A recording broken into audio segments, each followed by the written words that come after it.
Hi there, this is Sean with a book review. Today we're discussing a fantasy fiction novel.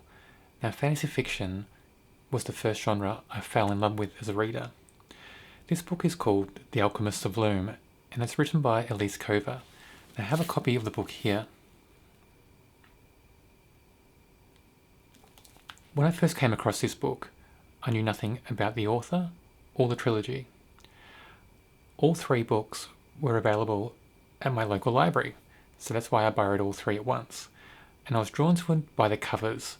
The covers, of course, were fantasy fiction covers, but they also had a bit of a steampunk element, and I'd never really gotten into steampunk as a reader, so I thought, why not give it a go and see what it's all about?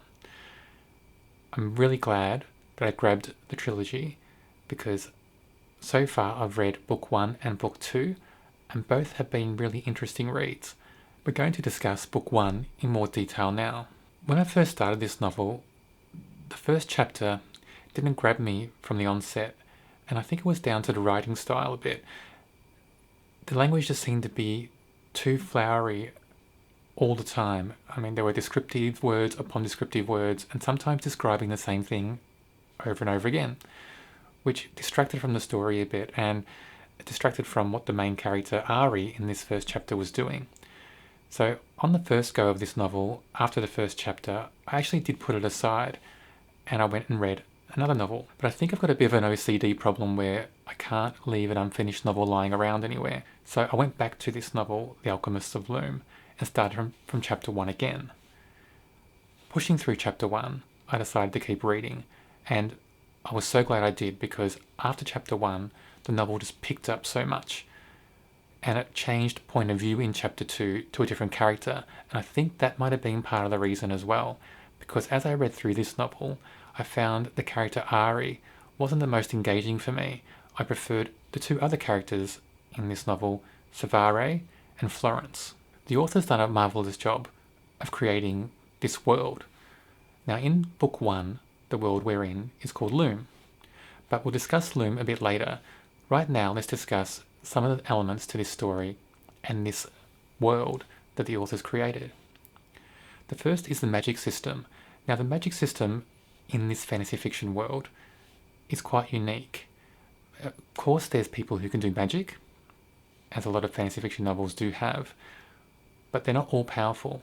And when they perform magic, it actually does something quite interesting to their bodies. It decomposes their bodies. And some people decompose in different ways. Some people, their skins bruise or their organs start decomposing. It's different for each person who performs magic. And that was quite interesting, because it just meant that people couldn't go around flinging spells or doing magical things and wonderful things all the time, and made it a bit more realistic for this world.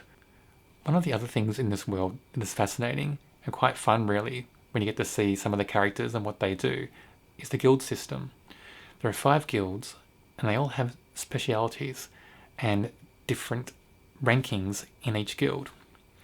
The 5 guilds are the Ravens, who are the movers. They haul goods, people, basically your shepherds of the world. We have Revolvers. They just like to make things go bang. You know, they build bombs, they build guns, all that type of fun stuff, to them anyway. We have Rivets.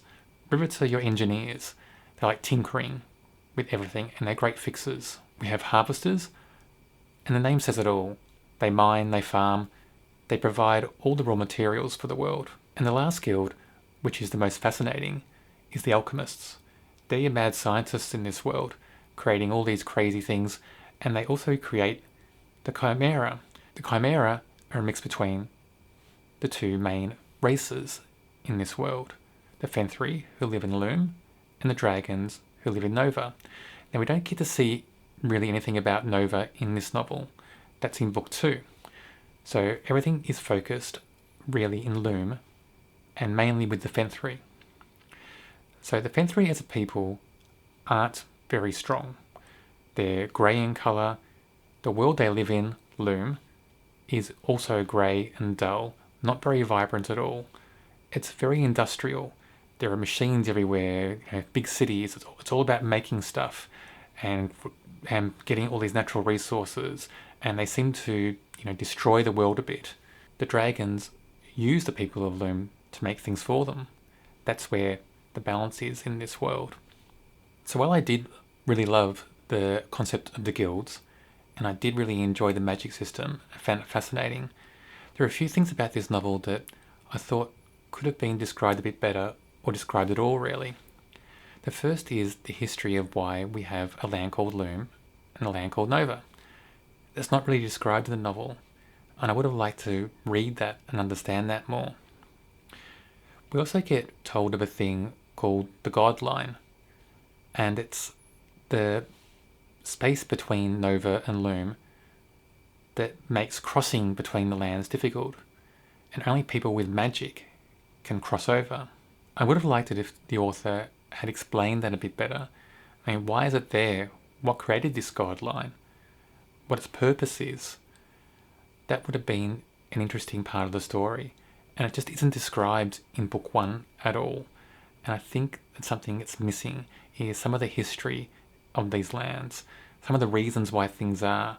It's that sort of deep understanding of the world that I think we're missing as readers, and that would have been a great addition to this novel, which is already so rich in the characters and the magic systems and the guild systems. That little bit of history would have put this right up in top books to read. But if we look at the overall structure of the novel and the plot, and how the chapters flow with each other, maybe that sort of historical description may have slowed down the novel a little bit, and the pace would have suffered. Because the novel's all about chasing and escaping. That's what it boils down to.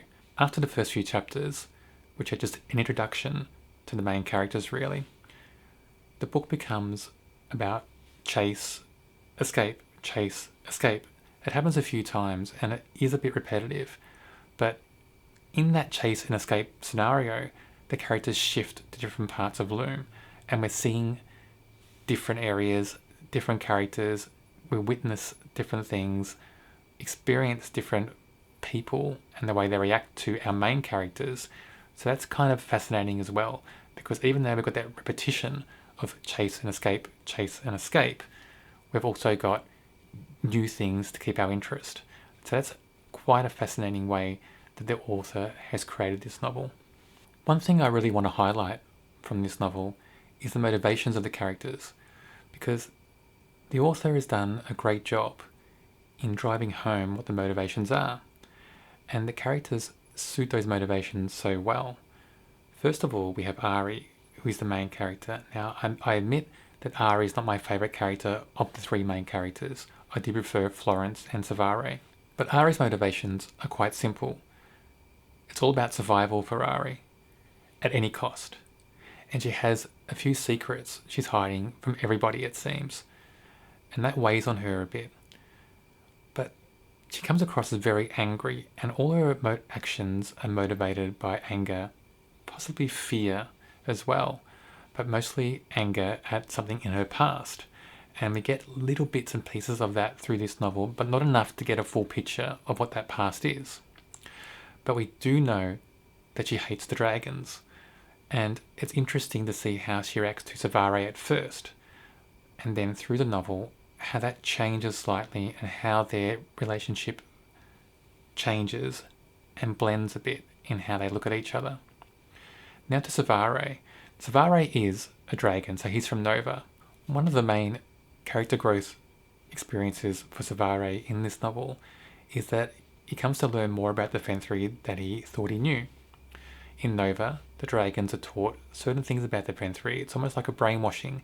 They're not taught the truth. He's getting to know the truth about the Fenthri by experiencing all of Loom as they have this flight and escape scenario going on. And it's only through this plot structure that Savare's character grows. And it's important for his character to grow, or we won't get to the conclusion of this novel and the outcome that that character needs. And we find out that it's not just Savare that needs this outcome, it's the other Fenthri and all of Loom. The last character, and my favourite of this novel that I want to discuss, is Florence. Now at the start, Florence is described as a younger girl than Ahri, not so sure of herself, but quite clever. and Ahri is very protective of her as well. It's not really clear how old Florence is, and that's a shame as well. We don't really get the ages of the characters in this novel, and I think the author could have given us that information. But what we see of Florence is somebody who's determined, clever, loyal, open-minded, curious, and also a bit cunning as the novel goes on. She's also very strong as a character, and she's the character that grows the most in this novel. And I just find that every chapter that Florence is in is so engaging, and they're my favourite chapters in the whole book. For me personally, if Florence was the main character in this novel, I would have enjoyed it even more. But I can understand why Ahri is the main character. She has the most to gain, and she has the most to lose.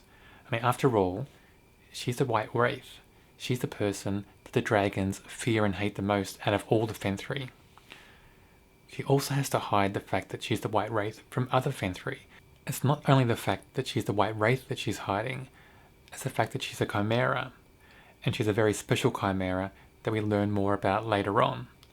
So I guess when you weigh up all the different parts of each character, I can see why Ahri is the main character of this novel, and I accept that. But I just wish that Florence was allowed to shine more in this novel, and she does shine bright in novel 2, which I will discuss in a different video. Overall, The Alchemists of Loom by Elise Kova is a great first book in a trilogy. I give this 4 out of 5 stars, and I know a lot of my books are getting 4 out of 5 stars lately, but this is a great fantasy novel, and I just wish I discovered Elise Kova a bit sooner.